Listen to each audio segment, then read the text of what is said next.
Good afternoon. It's Friday, the 7th of May, 2021, just after 1 o'clock. Welcome to UK Column News. I'm your host, Mike Robinson. Joining me in the studio today, welcome back to Patrick Henningsen from 21st Century Wire. Great to be back, Mike. And we'll just get straight on. We've got a lot to get through. And of course, the first piece of news is the government, or rather the JCVI, the Joint Committee on Vaccination and Immunisation, has decided that if you're under 40, you really shouldn't be getting the Astrazeneca one, unless nothing else is available, and then you should get it because it's dangerous, except it's not dangerous. The calculation of risk versus reward is okay, but then it's not okay, or it's very confusing. Nobody really seems to know what's going on. So they have reviewed the latest available evidence, apparently, including the current COVID-19 infection rate, the scale and pace of the vaccine program, and modeling of the timing and size of any third pandemic wave. Third wave. Yes, it's coming. Exciting. This has been considered alongside the latest advice from the MHRA on extremely rare cases of concurrent thrombosis, thrombosis, which are blood clots. The chances of a younger person becoming seriously ill with COVID-19 get smaller as infection rates increasingly come under control in the UK, apparently. So this is what they had to say. Adverse events following the Oxford Astrazeneca vaccine are extremely rare, and for the vast majority of people, the benefits of preventing serious illness and death far outweigh the risks. Except for those people who happen to have an adverse reaction or worse, right? Right. So let's have a look at what Professor Wei Shen Lim said. He's from the JCVI. He said, "Safety remains our number one priority." Yes, we have continued to assess the benefit-risk balance of COVID-19 vaccines in the light of UK infection rates, and the latest, the latest information from the MHRA on the extremely rare event of blood clots and low platelet counts following vaccination. Everything's okay. There's nothing to see here, but if you're under 40, don't take it unless there's nothing else available, and then you should take it, and that's the advice. So safety is their first priority, right? Yes. Is that why they waived normal testing procedures that normally take years under an emergency authorization, effectively an unlicensed medical drug or molecule or gene therapy or whatever it is, unlicensed for an emergency? What about the safety trials, years of testing, research, follow-ups, observations on people who have had it and so forth? Well, as we reported on Wednesday, Patrick, the MHRA has just appointed a chief safety officer for the first time. So clearly something has happened to make them decide that they need to at least outwardly present the idea that safety is important. So, meanwhile, the numbers aren't that staggering, are they, in terms of COVID deaths and cases and so forth? We'll talk more about those numbers in a minute. In a minute, yes. But first of all, if under 40s, under 30s are going to be getting another one. This is a new trial. Well, these are over 30, so I guess anybody over 30. Sorry. Anybody over. So what's the difference between an under 40 and an over 30? I don't know, Mike. Yeah. There's a lot of fun during that decade. But Dareford Hospital offering over 30s the Valneva COVID vaccine. This is an exciting brand which has been introduced into the mix, Mike. They're having a study, and they're looking for recruits here. This is from Plymouth Live, Mike, and let's just take a closer look at what they're looking for. Anybody over the age of 30 who is in relatively good health, okay, well, more about that, and yet is yet to receive their COVID-19 vaccination, is invited to take part in the study, and those selected will have their expenses covered up to, and here we go, this is the money offer, the 600 quid. Excellent. So if you're over 30 and you think that you're in good health and you're not downing 6 pints a night down on the Barbican and you need 600 squids, I think you need to give them a call. You might get lucky, Mike. You might draw the lucky straw and end up in the placebo group, right? And then there's no risk whatsoever. You don't have to worry about all that AstraZeneca stuff and all the risks and all that. So you might end up 50-50 chance you might be in the placebo group. 600 quid. That's a lot of pints. Good. Yeah. Now I noticed Anton LaVey, otherwise known as the UK's vaccine minister, on the front page of that Plymouth Live report. Many have commented on the striking similarity between the vaccines minister. I can't believe there's a minister of vaccines. I mean, that on its own is a ridiculous thing for a title. But anyway, in charge of the corporate jabs, let's look at this video clip actually and listen to what he has to say about where the program is going right now. Let's listen to this. We want to give the scientists as much optionality, as many options to be able to deploy a booster. Now, coupled with that, Jonathan Van Tam is conducting a clinical piece of research called COV Boost to look at which additional shot, is it Novavax, is it Valneva, is it Astrazeneca, is it Pfizer, that would deliver the greatest protection. We have to make that available to them. And the NHS team is already planning to be ready for deployment from September onwards, but the decision hasn't been made as to whether we go September or later in the year or early next year. Okay. That depends on the clinicians and how they feel the protection has lasted for the most vulnerable groups, and of course vaccine variant or virus variants that would be of concern that you want to protect against, like for instance the South African variant. Right. So the variants of concern, trademark, he's made sure he's got the brand in there. Yeah, he is, the variant. So optionality, he said, he came out. Is that even a word, optionality? I'm not aware of it. If But anybody's in the chat box, if you find out, there's a bit of Scrabble for UK column viewers. Optionality, we're trying to work out if that's actually a word. But he's talking about booster shots, Mike. So it's endless vaccines for endless variants. So you can see how they're setting up September in the run-in to the winter season to kind of run this whole program all over again. In fact, if it goes really well, they could just run it year-round every year. Variants, boosters. well, it's interesting you say that because I can't remember which government minister was on the Radio 4 Today program a day or two ago saying we were coming out of the pandemic stage of this, heading into the endemic stage of it, which of course means we're going to be living with it forever, and we're going to be heading to a model of potential waves and booster shots and vaccinations 2 or 3 times a year, perhaps. So when they called the pandemic in early 2020, Mike, there's only like a few thousand people that actually died, but somehow everybody knew, all the public health experts, Bill Gates, everybody knew that COVID would ravage around the earth. They just had this feeling it was like no other virus ever seen before on the planet. And now they know that there's just going to be waves and waves and waves, that COVID will just keep on going. He'll be touring around the world like Mick Jagger, never stopping, just constantly touring. And the rock star of respiratory viruses. This is just bizarre how they could see in the crystal ball like this. And really, what are they doing, Mike? There's a giant experiment. He's saying, well, we don't know what vaccines are going to work. We'll try Novavax. We'll just kind of test it all out in the public domain, and we'll decide what we should do, what boosters you should get. We don't know yet, but we'll decide. Yes. So it's just unbelievable how this is passing for the science. It's really just extraordinary. Now, one area where the authorities are clearly concerned about the public response is with respect to adverse reactions. So this was Twitter was giving this information out this morning. VAERS and yellow card databases show unverified reports of COVID-19 vaccine-related side effects and deaths that can be submitted by anyone, according to the CDC and fact checkers. So here come the fact checkers riding to the rescue to try to push back on the concerns over the yellow card data. The Vaccine Adverse Event Reporting System, VAERS, in the US and the yellow card scheme in the UK are 2 systems that people can use to report adverse side effects of COVID-19 vaccines. The systems are open to anyone and are intended to provide a very early warning of previously unknown effects of the COVID-19 vaccines. Now, of course, that is not quite correct. Every medication has some kind of reporting system.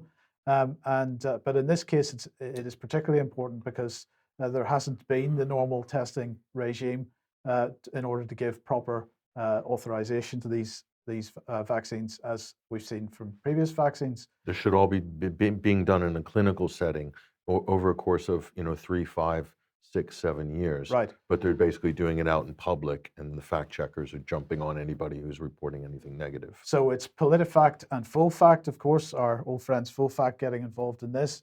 They say that it's really important that you realize that this is really something that anybody can report.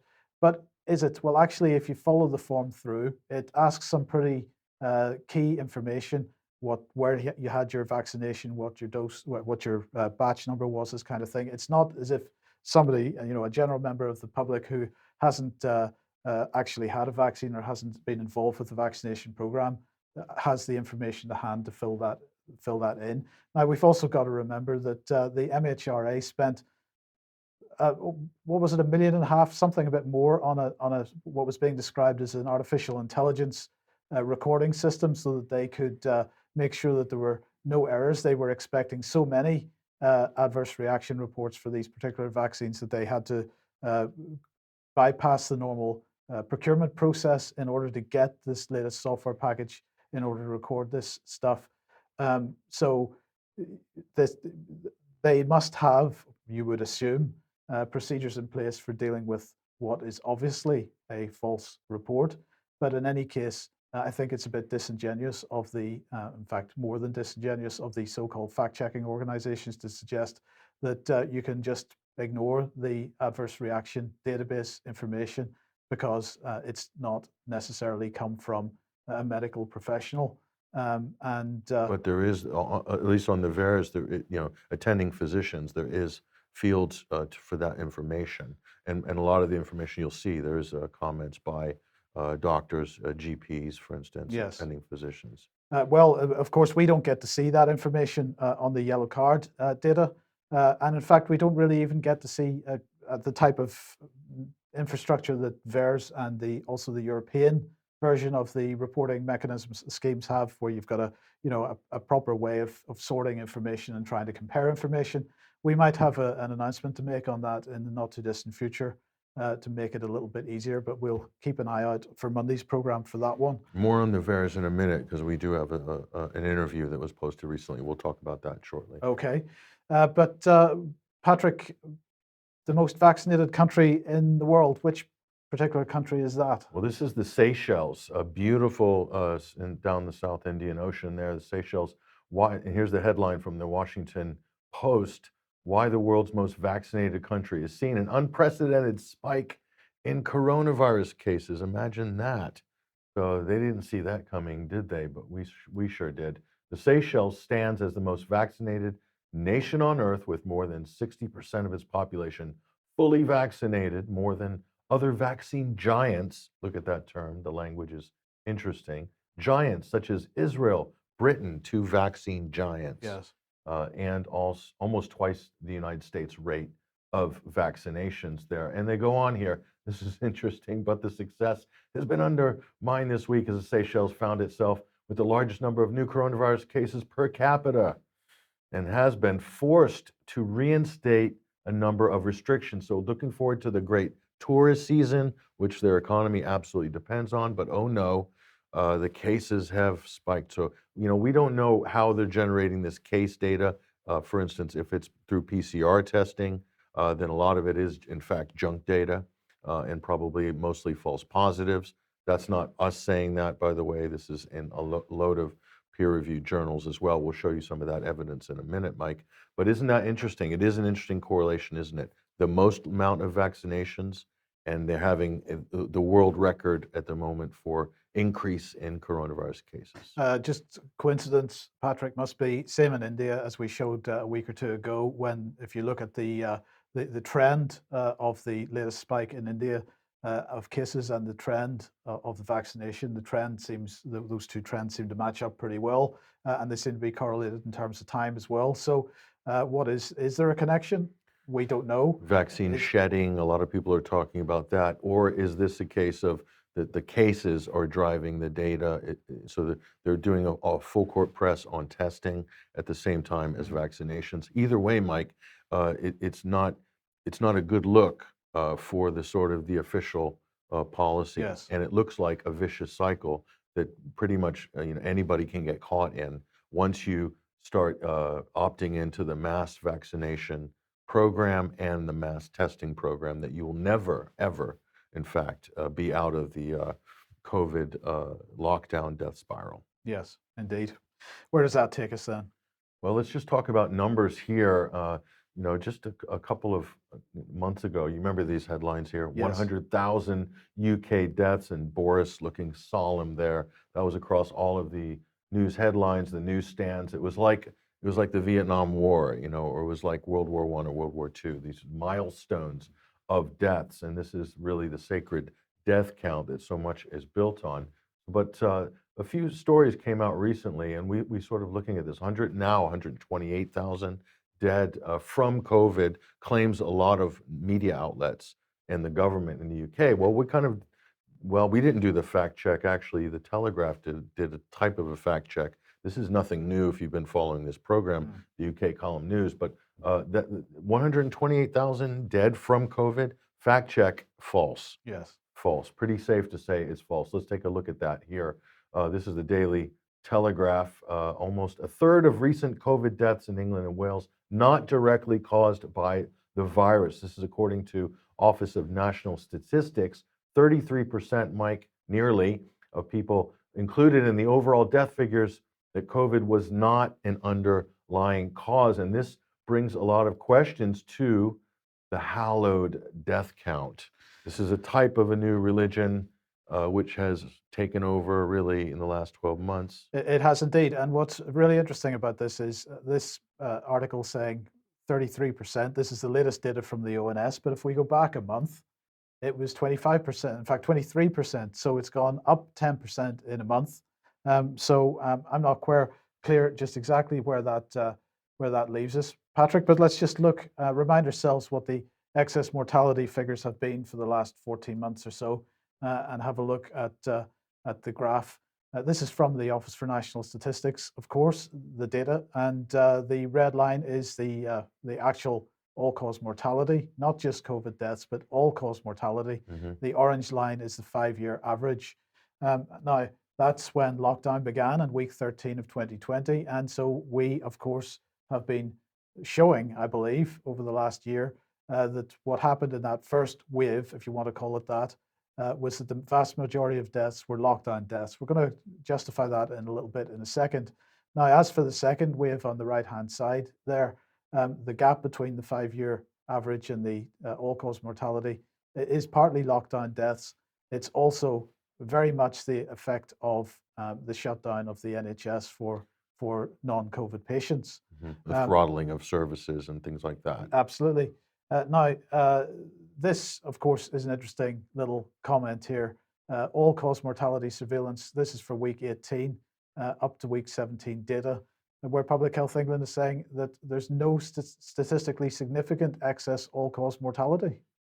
Well, yeah, that's really right from the horse's mouth, Mike. So where's the pandemic? Is there a pandemic on, but we're still kind of going through the motions, aren't we, with mask mandates, with, you know, travel restrictions, vaccine passports, green passes, blue passes, for the whole sort of 9 yards.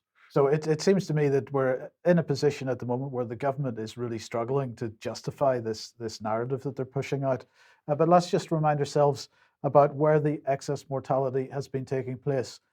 Now, you can see quite clearly that obviously there's been quite a bit of excess mortality in hospitals at the beginning of 2020 and also at the beginning of 2021. But this is what you would normally see in a bad winter flu season. But equally, we have this mortality well below the 5-year average from, say, June until September or so, again, as you would see in any year. And again, as we're coming out of the winter flu season in 2021, you can see for hospitals, we've got significantly less than below the 5-year average in terms of mortality. And that's where that Public Health England statement is coming from, those figures. And the same for care homes. The peak in towards the end of 2020 and beginning of 2021, in excess mortality was less than at the beginning of the year last year. But the one area where there has been no reduction in excess mortality at all for the entire year, not even in the summer, has been people dying in their own homes. Well, there need to be questions asked about this. There needs to be an inquiry into why this has been the case. My argument is that this has been the case because people have not been receiving the health care that they need. The general practice surgeries have been closed. They've been sent to 111 numbers to dial to try to get, and they end up speaking to somebody in a call center. They're not getting proper hospital treatment. The well, we'll see how that goes in a second. Occam's razor suggests, Mike, that that's the most logical. That's probably the most logical conclusion is why do you have a spike of deaths in homes? And it really has to be, that's the most obvious explanation. Yes. So I just want to remind everybody of this article here from Ian Davis, A Deceptive Construction, Why We Must Question the COVID-19 Mortality Statistics. And let's just remind ourselves what he says here. Mortality risk disproportionately impacts men. In 2018, the average age of death for men was approximately 80 and 83 for women in England and Wales. The average age of COVID-19 death is just over 82. When we look at the standard mortality distribution, there's no observable impact from COVID-19. So let's just look at the latest ONS statistics. This is a new graph from the ONS showing COVID deaths by age, a much better way of presenting that information than they've done in the past. And Patrick, correct me if I'm wrong, but for just about every disease on the planet, you would expect that people over the age of 85 would be most affected by it. And the same, equally, people under the age of 1 would be least affected by it in general. And so what we see here for the deaths which are attributed to COVID is that COVID is behaving pretty much identically to every other illness on the planet. Nothing remarkable. There's nothing remarkable. It's not attacking generally across all age ranges. And so again, we've got to ask, where is the pandemic? So let's come back to Ian's article. SAGE assessed the UK mean operational false positive rate for PCR to be 2.3% of all conducted tests. The government conducted 18 million tests, of which 4.3 million were positive. Remember, that's 2.3% of all conducted tests, so that's 2.3% of 4.3 million cases. So let's just do the, of 118 million cases rather, that's 2.7 million cases, and therefore the total number of positive tests is 4.3 million. And so the number of false positives, 62% of the total number of positive cases. Quite possibly, or in some cases, in some clusters, even higher. Even higher. Because if there's a low prevalence of the virus or the disease in a certain population segment, then you're going to get even higher false positives. That's absolutely correct. And if you're running high cycle counts on the PCR test, then that's also going to compound the risk of a false positive. When you have all of those boxes ticked, you're into the 97% likelihood of a false positive in some of those types of situations. Yes. So is any of that analysis being done, troubleshooting by the government to see the veracity or the accuracy of any of the data that they're piling up on tests and cases and infections? Yes. And things? So the standard measure for looking at death historically has been age standardized mortality, which takes into account age distribution, but also population size. And again, we can see that in 2020, it wasn't even significant compared to the previous years. 2021, of course, hasn't finished yet. We're only approaching halfway through. But nonetheless, I think we're going to see that the age standardized mortality falls from the 2020 levels. But keep in mind that the 2020 levels were still only the 8th or 9th worst since the turn of the century. So again, where's the pandemic? Let's just remind ourselves of what the Royal College of Surgeons in England was saying not long ago. More than 160,000 people waiting more than a year for hospital treatment. This is another indication that, in fact, much of the mortality has been caused by the lockdown and that policy rather than COVID-19 itself. They said the total waiting list for NHS treatment now stands at 4.45 million people. Right? How does the government justify this complete reorientation of the NHS and leave 4.45 million people high and dry?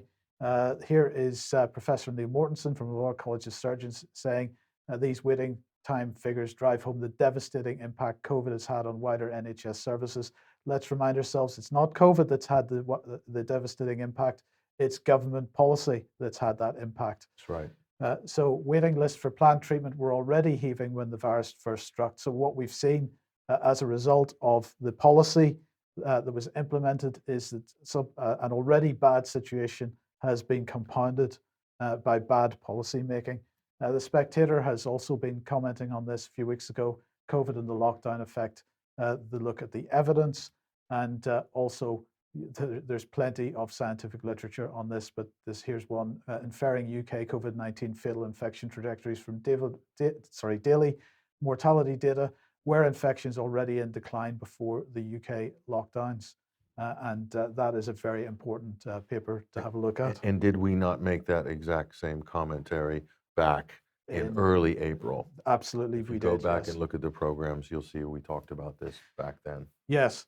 So, But let me just add, the last thing, Mike, is that the inflated COVID death numbers are really important. That's why we're also going through all of these numbers again, because those death numbers are used by the government and by the media as a moral trigger to impose rolling lockdowns, as well as other repressive and needless policies, mask mandates, business closures, school closures, emergency vaccine rollout, social distancing rules, and the list goes on and on, are all predicated on the death count, that sort of dramatic death count that scares everybody. So they're running the numbers up as high as possible. You know, no distinction between dying from COVID or dying with coronavirus or linked to coronavirus or associated with coronavirus. I mean, that just it's not good enough. It's not, if it's not the cause of death, it should not be included in statistics. If we followed those rules, what do you think the real numbers would be? we have estimated that the real numbers would be somewhere between 15 and 18,000. Yeah, and that's not enough to justify shutting down. No, the because country. 15 to 18,000 is less than the last serious flu pandemic that we had, and we didn't shut anything down for that. And you didn't have to test and trace every man, woman, and child Right. on the planet to handle that crisis, right? So the media have a lot to answer for. Yes. Because they have not been doing their job in interrogating these numbers. They've just been taking them as gospel, rinse and repeat, and here we are. And if you want to know why that is, watch Wednesday's program and have a look at the scale of the government advertising budget and ask yourself where that money is going. Well, speaking of government advertising, the word really is propaganda here. Look at this. This is an interesting one. You'll see this. This is on the Telegraph. This is paid for content, basically. And I don't know if we can advance this or not. I'm not sure. But yeah, there we go. Okay. Yeah. And so this is government content. We'll take a look at this. We'll see if we can scroll down at all on this. It should roll down itself. Yeah, so this is a typical feature, Mike. This is paid for. But if you see this online, a lot of people will think this is actually a news article. And this one here, I would encourage others to get involved so we can stop the spread of COVID-19. This is about rapid testing here. And this is apparently an NHS worker here. And she's basically Claire Devi, 47. And you can see the stuff that they're showing here, which tests or, rapid tests is going to pick up the infection. And so forth. Let's look at what they're putting out in terms of graphics here. Let me just take a look at this. Yeah, you need to. We'll use this instead. Okay. Yeah, so you can see they're saying with the PCR test now, they've changed the rules. People with COVID-19 symptoms should, I guess, get PCR, but if people with no COVID symptoms should now get the lateral flow rapid test, you see. So they've rearranged the goalposts now with the entrance of the new rapid test as well. So you can see that there's constantly, changing the rules on this. And you can see here that now they're saying that, with the rapid test, it's going to pick up the viral load. All of this is very debatable. These are these cheap tests which are being imported by China, which cost between 10 and 20 cents a piece, it seems like, anyway, to manufacture. I don't know what they cost on bulk, but how they could determine viral load is really a stretch. But yet these are the claims that are being made in all of this literature, which is being blasted online by the government here. And let's just take a look at what this says.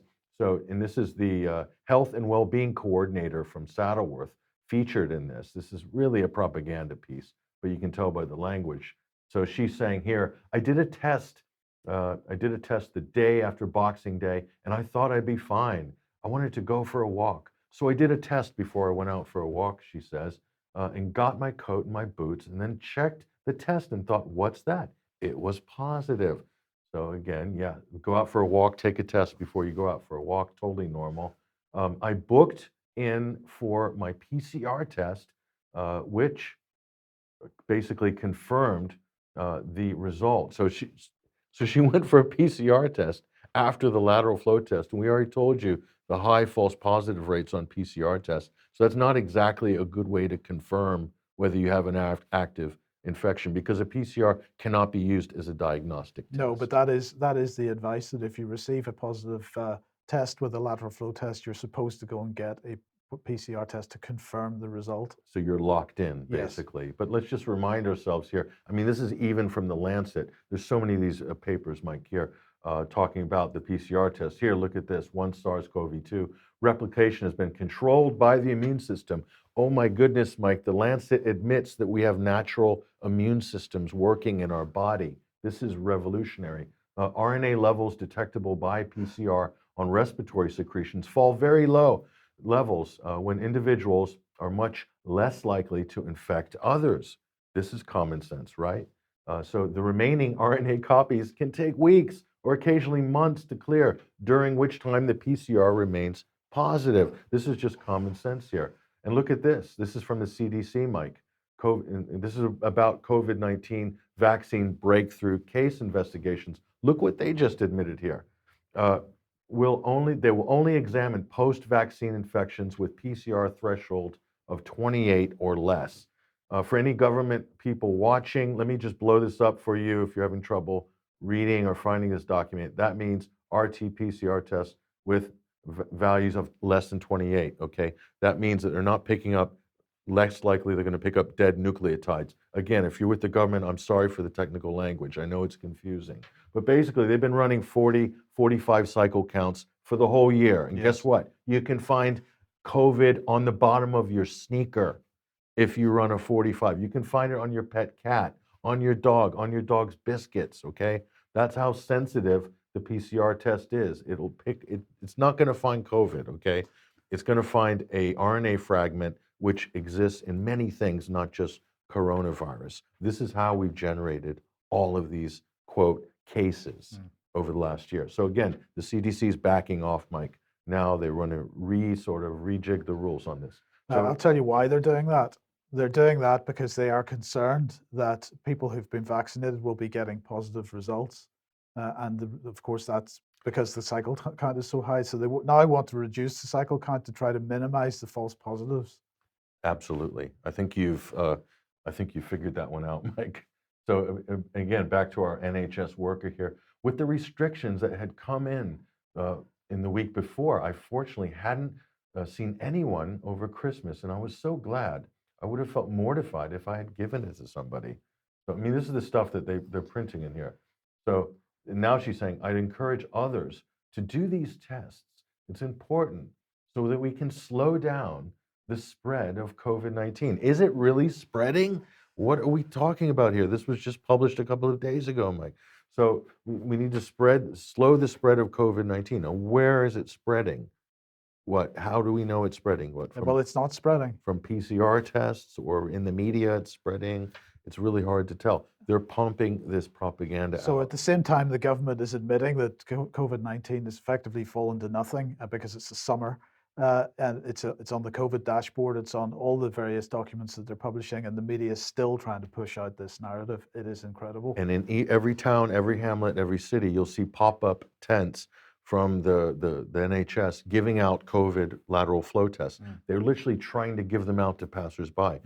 We've watched some of these stations, and nobody's taking any of them. In fact, we've seen workers there just sitting there for hours on end, and nobody's coming to take these tests.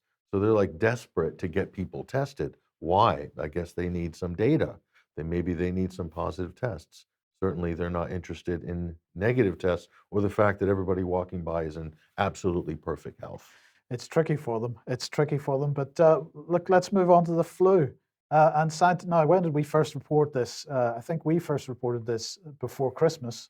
But Scientific American's finally caught up. Flu has disappeared worldwide during the COVID pandemic. They report this a couple of days ago. It's a miracle. Absolute miracle. Let's see, what are they saying? They're saying, since the novel coronavirus began its global spread, influenza cases reported to the World Health Organization have dropped to minuscule levels. The reason, epidemiologists think, is that public health measures taken to keep the coronavirus from spreading also stop the flu. So it's the lockdown has succeeded in Our doing best this. guess, right? That's the science talking. That's the science talking, yes. Influenza viruses are transmitted in much the same way as SARS-CoV-2, but they're less effective at jumping from host to host. Because each year's flu vaccine is based on strains that have been circulating during the past year, it's unclear how next year's vaccine will fare should the typical patterns of the disease return. Public health experts are grateful for the reprieve. Some are also worried about a lost immune response, however, if influenza subsides for several years. Today's toddlers could miss the chance of an early age response imprinted on their immune system. So we're building up a narrative to keep the flu vaccine going because, of course, if flu disappears, then the flu vaccine, people aren't going to want to take it. Are they going to try to roll it into these COVID-19 boosters? That remains to be seen. But let's just have a look and see what the latest ONS stats say on this. Here are the weekly deaths from influenza and pneumonia. And this is very confusing, Patrick. I don't really understand this because what they're saying is that people have been dying from flu. We've got in the light blue color there deaths where the disease was a contributing factor, and in the dark blue deaths due to the disease. So, of course, they've mixed up influenza and pneumonia. I'm not really clear whether they're talking about pneumonia deaths as a result of influenza or whatever, but nonetheless, let's assume that that's what they're saying. And they're saying that there have been, even in the beginning of 2021, significant deaths from influenza, because if you look at the green line there, that is the 5-year average. That's deaths involving influenza and pneumonia for the 5-year average. And for part of the winter there this year, we were above the 5-year average for influenza deaths.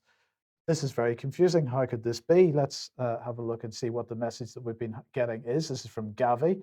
And Gavi was saying that influenza type A is consistently circulating globally.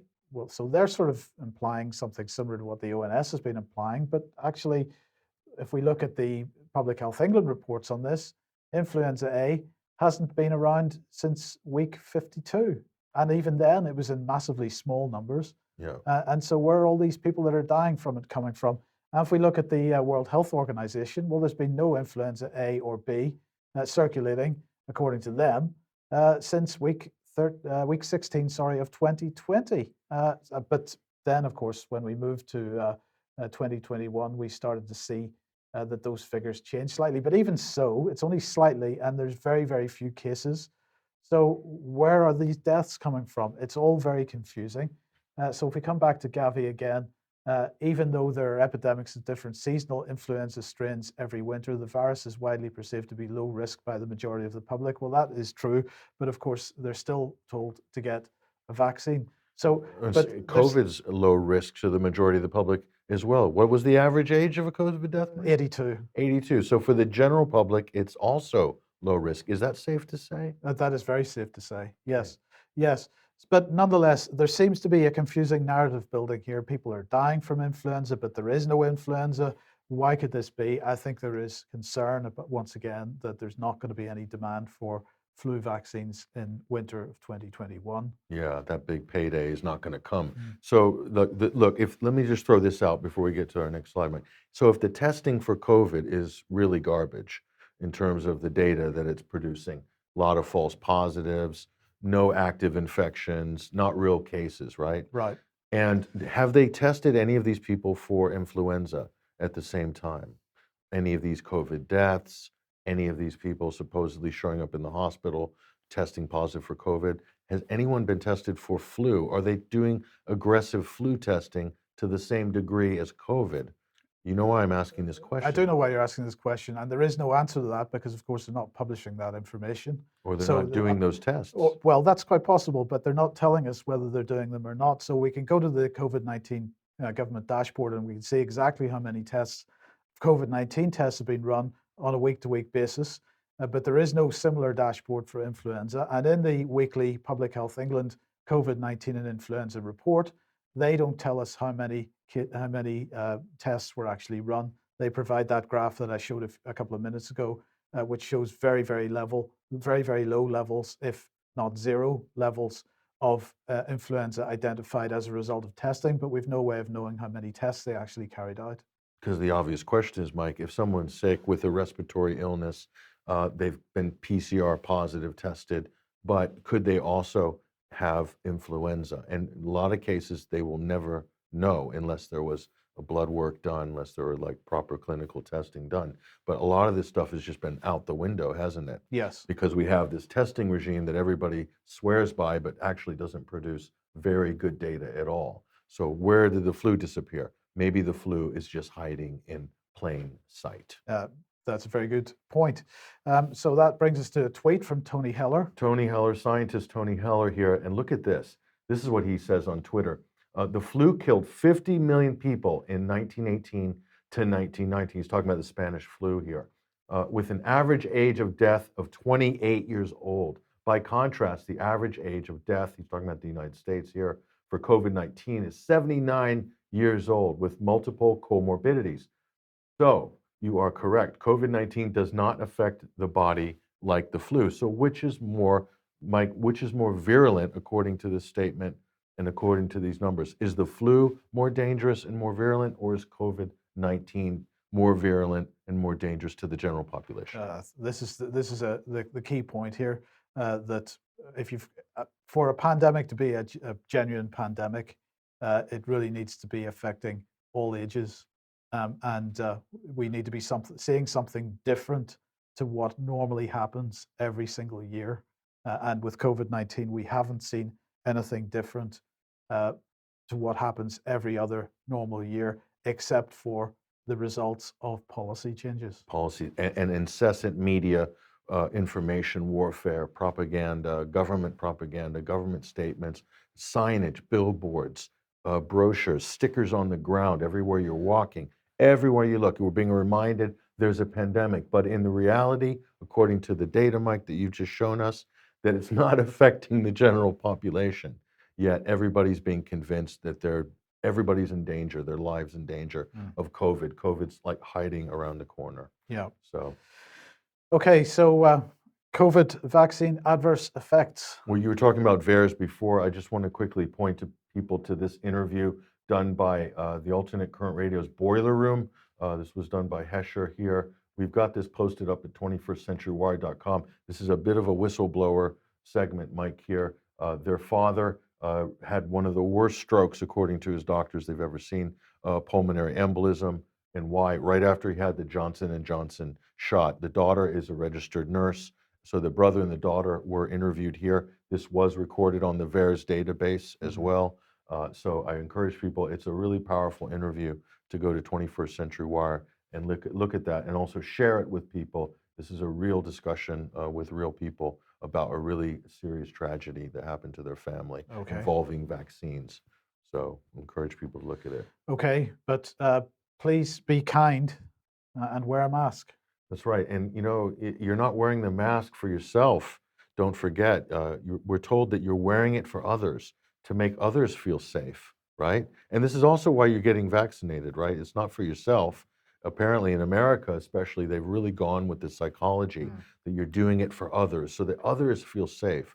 And this is the whole logic supposedly behind vaccine passports here. So keep your safe distance and wear a mask. But this is kind of like evolved, Mike, here. And there's a possibility that, according to this company in Berlin, that we might actually do away with the mask here for the bubble here. This is Plastique Fantastique there in Berlin.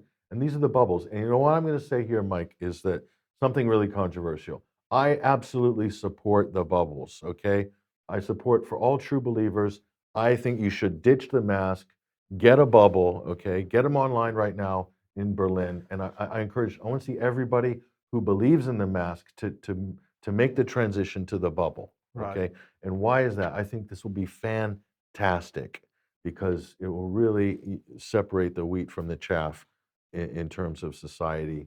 And, you know, and how safe would you feel in a bubble like that, right? I think it's brilliant. Totally safe.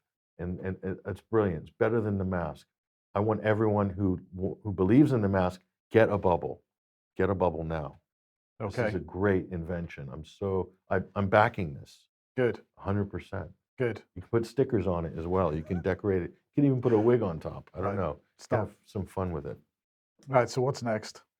What's next? Well, this Oh, is interesting. yes, quarantine inspectors. Now, we mentioned this a couple of weeks ago because the government had pushed out a contract to this company, MITI, to produce or to get people to check whether you're conforming to the quarantines or not. Compliance is critical to reduce the risk of variants of concern entering the UK. Are the G7 leaders going to be quarantined when they arrive, Patrick? Well, there's going to be more than a few variants of concern at the Yeah, the G7 at the meeting, yes. G7. Yeah. Yes. So Biden will be quarantined. They're debating whether it's going to be safe for him to travel, obviously because of his age and he's frail. Is it going to be safe for him to actually go to Cornwall? right, okay. So those quarantining at home will be visited by staff employed by MITI, but it's apparently not going to be just MITI, because or MITI or whatever how it's pronounced, because there seem to be other companies. This is AK9 Security and FM Solutions Limited. Immediate start: COVID-19 quarantine officers. Midland job at AK9 Security. The position is a mobile role. You have to drive your own car, but you won't be sent too far from your own home. And you need to be going around and checking that people are conforming to the quarantine situation. Please note that you will not be required to do any testing or other procedures. Duties may vary and additional tasks may be allocated to you as part of this role. It is your chance to get involved as part of the national effort to fight this virus. So this is good stuff. They've got a whole number of quarantine officer roles. And again, we see lower and lower levels of society being given the right to knock on your door and assess and do the government's work for them. This is a bad direction to be moving. Yeah, it would be good employment opportunities for the youngsters as well. You could have the mighty Eugen there suiting up to basically spy on everybody, make sure they're quarantining correctly. I mean, there's a lot of possibilities for economic opportunity there, Mike. Yes, okay. Well, we've got another trial in the media. Well, this is really about the variants, Mike, here. And this is from one of our illustrious mainstream newspapers just, I believe, yesterday here. And so apparently they've tweaked the vaccine, Moderna has. So they're doing their own studies on their own products, and they're reporting to the public that they've successfully tweaked a vaccine to deal with the South African variant, the Brazilian variant, and wait for it, the Indian variant as well. They're Okay. very concerned about the Indian variant. Yes. So the pharmaceutical companies running their own studies with their own highly paid research hacks, making claims about the efficacy. Oh, we've tweaked the vaccine. And guess what? It doesn't need to go through any sort of Testing. regulatory because they've already been green lighted. All of the tweaks and all the variant vaccines that they want to boosters and all these sort of endless versions, these Microsoft style updates, hint, hint. Okay, Yeah. they're all okay. They're just going to be waved through the regulatory process. Nothing to worry about. And guess what? Don't you worry, because the risk of dying of COVID is much greater than ever being injured by any of these experimental vaccines, Yes. according to government officials, according to pharmaceutical companies. Yes. So what is the truth about the COVID crisis in India then, Well, Patrick? it massively overblown, Mike. A lot of this is a media creation. Just go to Lockdown Skeptics here, the truth about the COVID crisis in India. And we've been speaking to people in that part of the world as well, and they're absolutely blown away by how the Western media has characterized India as like this COVID genocide zone. And they're even putting out fake photos of people burning bodies.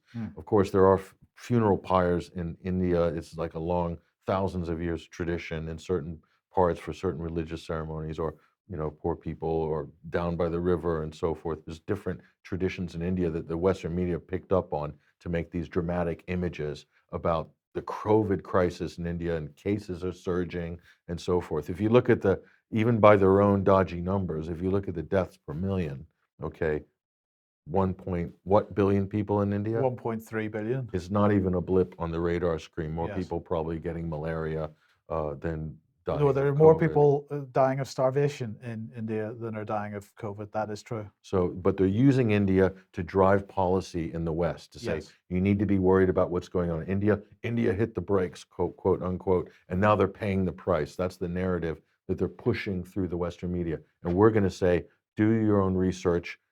Don't take anything you see on Bloomberg News, New York Times, BBC, any of them, CNN on face value. Do your own research, and when you do, you'll find that this story is much different than how it's being reported on. Yeah, and of course, the reason that that's important to do is because the mainstream press, increasingly funded by the respective governments of the countries that they're based in, but we're not, and so we do need your help. And if you're willing to help us, please head over to ukcolumn.org/community, and there are options to join us. You'd be very welcome. Also share our material that you find on the various platforms while we're still on them. YouTube, of course, we're still banned from for another few days. I'm not quite sure when that gets lifted, but even if it is lifted, the next time we get a strike, the channel gets closed, and I think that's a very likely situation in the not too distant future. We were hoping to reach 100,000 subscribers on YouTube before that happened. I still think that's a worthwhile effort. We might still make it. We could still make it. We might still make But it. let's move on to the G7, because of course that's only a few weeks away, and the pre-meetings have begun. But first of all, Cornwall, Patrick, is where it's taking place. But is Cornwall ready from a COVID point of view? Absolutely. We went and sent some of our crack reporters out around Cornwall this weekend, and we visited some fishing villages, Mike, some remote fishing villages, just to check to see if it was safe, if Corona was literally being held at bay. And this is a boatyard that we found. And as you can see, this is a COVID secure area. These are real photographs here. If you don't believe me, take a look at that blow up. Yeah, COVID secure area, no entry. So that type of a rope, what we learned is that's an antimicrobial rope that's used to put around those boats, Mike, so that Corona, when he comes into the dockyard, he knows he's not going to get past that rope, at least if he tries to go on the rope. If he walks under on the ground, he may get in, but then it's harder for him to jump up onto the boats. Okay. So it's a lot of science involved in this, and it's way too complicated for me to explain. Just take our word for it. That's COVID secure. Yeah, so it's looking good for the G7 right now. It certainly is. Biden's happy when when Biden sees reports like this, he's going to relax and think, I'm safe. Basically. Yes. Okay. Well, first of all, speaking of the G7, let's have a listen to Grant Shapps here, because of course we are going to be opening the world as far as international travel is concerned. I do advise people to watch this clip with caution. It may make you feel ill. We all know how vital international travel is, boosting businesses, supporting economies, bringing people together. So the sooner we can safely restart international travel for all countries around the world, the better. And that's why I brought together my counterparts from the G7 countries and the European Commission today to discuss global standards for factors crucial to a safe and sustainable restart of international travel. From how best to share scientific data at a global level to what could form the universally recognised certification for vaccination. We're committed to getting international travel back up and running as soon as is safely possible. And with today's work developing global cooperation for our shared aims, we can help ensure that when travel opens again, it stays that way. So there you go. Everything's in there. International sharing of data, global certification for vaccine status, all these kinds of things. The G7 is in Cornwall in a few weeks' time. They are going to be pushing forward with this. Safely start international travel, right? Yes. So wait, just review, what did you talk about before? Average age of a COVID death is 82. Is 82, and what, any excess mortality visible right now? Not really, no. Any no. COVID deaths in the UK? No. Zero? Very I think few. it was zero this week, wasn't it? Well, it's been zero in Plymouth for a very long time now, several weeks, but certainly only a handful. There's one this week. So it's probably safe to start international travel again, right? What do you think? You would have thought so, but it depends. It depends. But look, it doesn't end there, because here they all are. Aren't they looking wonderful with their masks on? This is the G7 foreign ministers. This looks like a cult. Yes. They were, what were they doing? They were actually brought together for the first time. So this was not a virtual meeting. This is the first time in 2 years they've met face to face.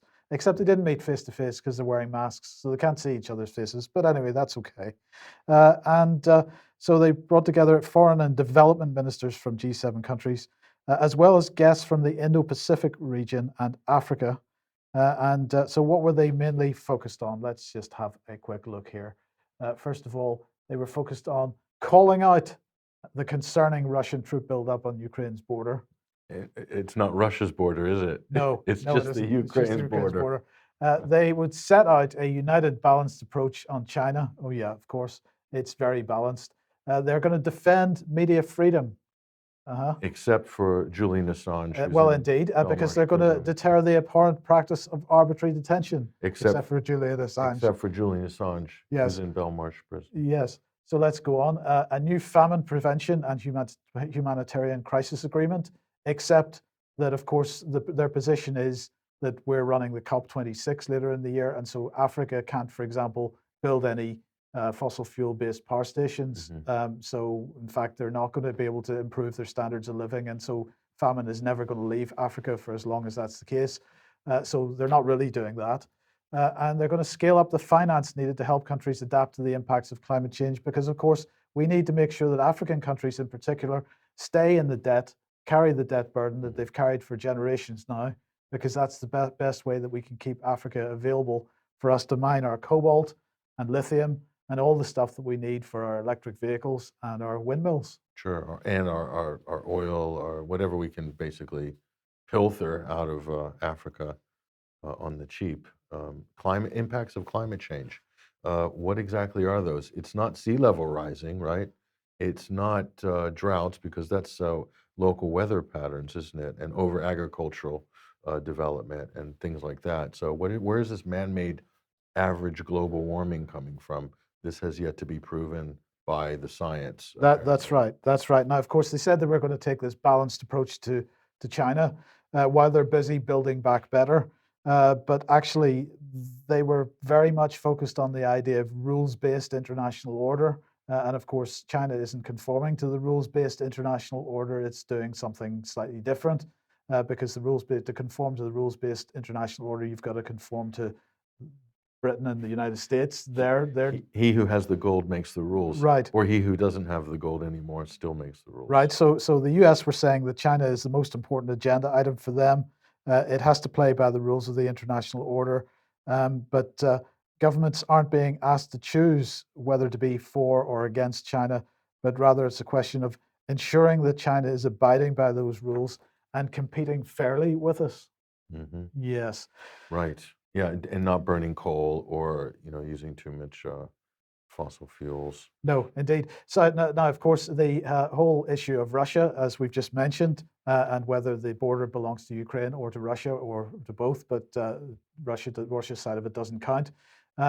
We've got to maintain the pressure on Russia on that. So how are we going to do that? Well, we're going to continue to build up the European Defence Union. So we've talked about this many, many times over the last several years. This is the European Union's diagram for what that represents. You begin with a political will to invest in a European security and progressively frame a common defence policy, and then you build the pillars, and the pillars are made up of things like bilateral defence agreements, common defence reviews, and also on the right-hand side there, NATO is involved in this, and common strategic culture and so on. But the big pillar, the most important pillar, is PESCO, because this is sort of the implementation of Defence Union.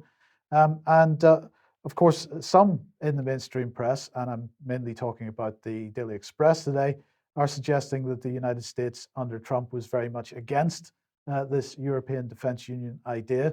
Trump had criticized it, but actually were they against it? Well, we'll see that in a second. The Express suggesting that Biden comes along and that policy has been replaced. Well, here is the Dutch Defence Minister saying, "We're very pleased that tomorrow we expect a positive decision to come from 3 important NATO countries to this EU project." This is PESCO, and particularly the military mobility aspect of that. I'll explain what that is in a second. But in fact, these 3 important NATO countries, that's Norway, Canada, and the United States, have now agreed to join PESCO. But of course, they had agreed to do that in November, when at the end of the Trump regime, because here's Mike Pompeo, the defense secretary, speaking in he was the Secretary of State at the time, saying the US welcomes the EU's guidelines for third state participation in permanent structured cooperation projects. Opening the doors to US participation in EU defence initiatives will strengthen NATO-EU cooperation as well, and very importantly, interoperability. And he said, we look forward to completing an administrative arrangement with the European Defence Agency to ensure broad US participation inside of PESCO. So Trump wasn't even out of office yet, but the State Department was absolutely on board with this. So that policy didn't start with Biden. It started with the State Department at the end of the Trump presidency. And they were very, very keen to get involved. Now, what is this about? It's about military mobility. It's about the ability to get men, troops, materiel from the west coast of Europe right across onto the Russian border as quickly as possible to maintain the pressure on Russia. And this is something that the G7 foreign ministers were absolutely pushing over the last few days. But for the U.S., Mike, PESCO is also about the U.S. having access to supplying that market for defense hardware and things like that. They want to have at least a line in on what's going on commercially somehow, that they can sell their wares somehow in Europe going forward in the future. That is the ultimate goal.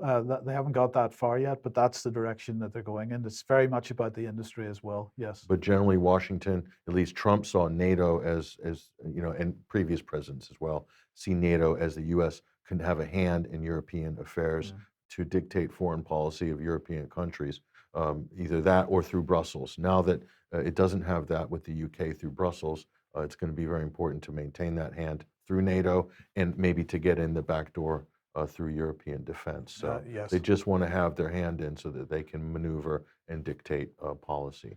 They certainly do. Now let's move on to censorship and online harms. And this is the latest news on this issue. This is Martin Lewis from Money Saving Expert. He has joined a coalition of organizations urging the government to use the online safety bill to tackle scams. Now, so, you know, we talked about the online harms white paper that was published. It's going to lead to legislation, which is likely to be announced. In fact, we believe it is absolutely going to be announced in the Queen's speech, which is taking place, I think, on the 11th of May. The online safety bill and the online harms narrative is suggesting that the main problem is things like child abuse online, terrorism online, and now we've got this issue of financial scams online. So an open letter has been written, and here it is. The open letter is to Priti Patel and to Oliver Dowden, and they begin by saying, we're writing to you regarding the forthcoming online safety bill. We urge the government to expand the scope of this vital legislation to include fake and fraudulent content that leads to scams. This would better protect people against the devastating financial and emotional harm caused by these crimes. So who's involved in this? Well, here we've got Age UK, we've got the Association of British Insurers, the Association of Financial Markets in Europe, we've got Carnegie Trust, we've got the City of London Corporation, and we've got the City of London Police, we've got Innovate Finance, the Investment Association, Money and Mental Health, Money Saving Expert, of course. We've got the Personal Investment Management and Financial Advice Association, B&CE Limited, the City UK, UK Finance, Victim Support, and Which UK are all pushing forward with this, because this is extremely vital legislation, Patrick. In fact, it's extremely dangerous legislation because under the guise of areas which already are illegal, because this is a bit like if we could think back to the Leveson inquiry when there was an attempt to regulate the press, but the behavior of the press that was leading to the regulation was behavior which was already illegal, and this is the case here as well. Child abuse online is already illegal. Terrorism content online is already illegal. Scams, that's fraud, it's already illegal. You don't need any additional legislation for this. So what's it all about? Well, it's about the likes of this, video sharing platform regulation. This is what it's really about. It's about the online harm of online disinformation. It's about the fact that the government is out of control with respect to the narratives. They have no control of the narratives. They want to regain control of the narratives, and this is very much a piece of legislation which is going to have a chilling effect on free speech on the internet.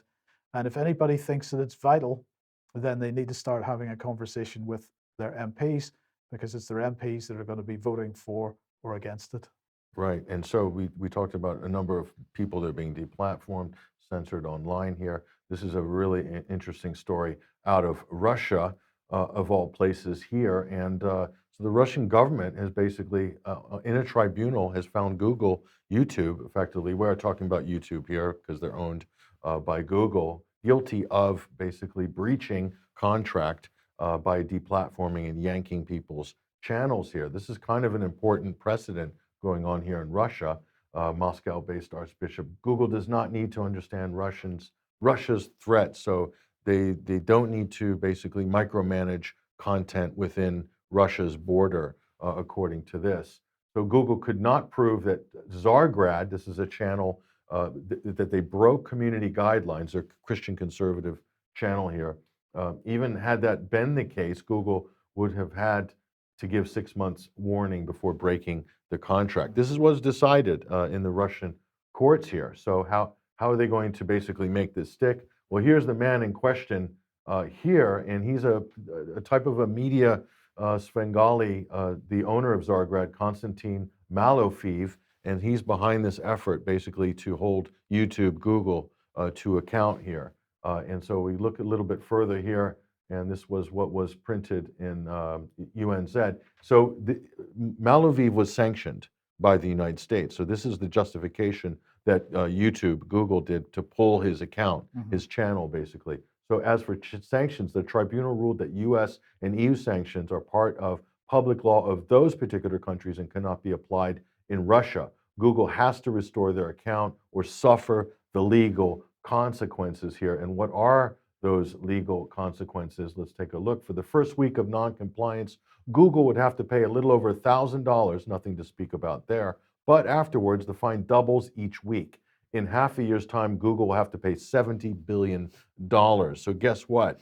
They're going to reinstate his channel, Mike. So he's back, he'll be back online.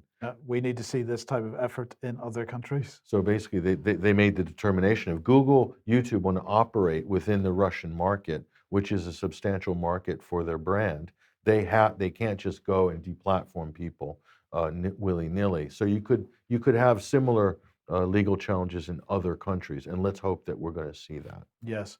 Now, of course, deplatforming from the likes of YouTube and so on does have an effect on the reach of many organizations, but to deplatform them from the payment processors, this is another step along the way. Well, Rebel News has been removed from PayPal, apparently. Now, many people are very skeptical about Rebel News because of their closeness to Israel and pro-Israeli narratives, but nonetheless, this issue is about whether people have the right to exist as an organization and say, put their positions forward. And PayPal is trying to shut them down. So this, again, is another step along the road of making sure that anybody who is providing any kind of counter narrative, whether you agree with it or not, really doesn't matter here. It's a question of whether people have the right to exist and have the right to use the facilities that are available to every other type of business on the planet. There is nothing illegal that Rebel News is doing. There's nothing illegal that the UK Column is doing. We are presenting the information as best we can, and you're free to agree with us or not. You're free to provide a counter narrative to what we're saying or not. But if your answer is that platforms or organizations such as the UK Column, for example, should not exist, then in fact you're basically making our case for us, in fact. So this is an extremely dangerous direction for this situation to be going in. And no matter what you think about Rebel News, you need to be paying attention and fighting against it, frankly. And all the other platforms that are facing the same sort of attack. Yes. Now, a bit of lighthearted stuff now, because this is quite interesting what happened. This was an organization called Outer Sight put this on their BitChute channel, this little bit of video.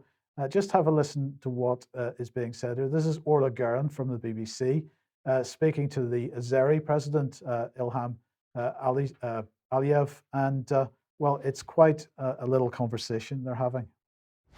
There have been no restrictions. And the number of internet users in Azerbaijan is more than 80%. Can you imagine the restriction of media in a country where internet is free, there is no censorship, and there are 80% of internet users? We have millions of people on Facebook. How can you say that we don't have free media? This is, again, a biased approach. This is an attempt to create a perception in Western audience about Azerbaijan. We have opposition, we have NGOs, we have free political activity, we have free media, we have freedom of speech. But if you raise this question, can I ask you also one? How do you assess what happened to Mr. Assange? Is it a reflection of free media in your country? We're not here to discuss No, my let's country. discuss. No. Let's discuss. No, President In order Aliyev. to accuse me, saying that Armenians will not have free media here, let's talk about Assange. How many years, how many years he spent in Ecuadorian embassy? And for what? And where is he now? For journalistic activity. You kept that person hostage, actually killing him morally and physically. You did it, not us, and now he's in prison. So you have no moral right to talk about free media when you do these things.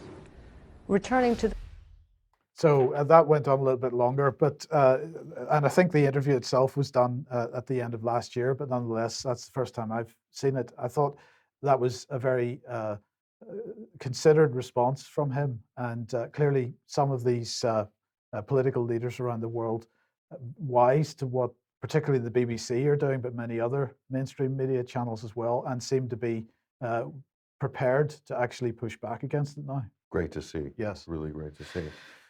So where does that take us? Well, there's a nice little warm and fuzzy eugenics story here in Vogue. Let's take a look at this. So they're asking Vogue here, is having a baby in 2021 pure environmental vandalism here?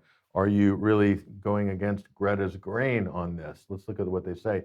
Is having a child an act of environmental vandalism or an investment in the future, asked Vogue. Is it possible to live in an ecologically responsible life while adding yet another person to our overstretched planet, asks Vogue here. And then the final knock, can I get away with it if I just never learn to drive and never get a dog and keep wearing the same 3 pairs of jeans for the rest of my life? I mean, these are the deep questions that the eugenicists in mainstream media are asking now. They're really asking people to reflect on, whether procreation will make you a climate criminal. Yes. Basically. So you can see how eugenics and the climate change movement, very much like a Venn diagram. Yes. Overlapping. Yes. Speaking of eugenics here, this is a story, Mike, that really rocked the eugenics community this past week here. Look at this. Bill and Melinda Gates are divorcing after 27 years of marriage. Can you believe it? That's a great picture. That is a great picture. Who wears the trousers in that house, Patrick? Well, looking at that picture, Mike, it's pretty clear that Melinda has the upper hand, and those are quite a pair of hands that she does have there. But look at this. After 27 years, they no longer believe that they can grow together and are divorcing. It's very sad, Mike. So we just thought we'd take a walk down memory lane. This really was a romance that for the ages, really, and there they are with their some kind of Masonic medal or something there. What are we talking about here? Well, 130 billion net worth. That's got to be split up, Mike. I'm sure you have something to add to that in a minute. But so, really the Gateses are going to be transitioning, Mike. What are they going to be transitioning to? We're not sure. But this does remind us of another high-profile divorce. Well, before we get to that one, we'll just talk about the details, because the Express has decided to tell us that that Bill Gates has transferred. What did you say the overall worth was? 140 billion? Yeah, it's 130 billion, yeah. So 1.4 billion in shares has gone to Melinda now. So that's made up of 359 million pounds worth of Coca-Cola, FEMSA, and Grupo Televisa shares, plus another 1.07 billion pounds worth of Canadian National Railway Company shares, another 2.9 million shares of American automotive retailer AutoNation. So they apparently didn't have a prenuptial agreement, Patrick, but they have come up with a divorce contract so that we're not going to see any massive scandal in the press over the court case, because there isn't going to be one. The deal's already been done. They're fighting. They're also going to be fighting over custody of the vaccines, apparently. But Yes. rumor has it that Bill will be allowed to visit his From time to time. stockpiles on the weekends. Yes.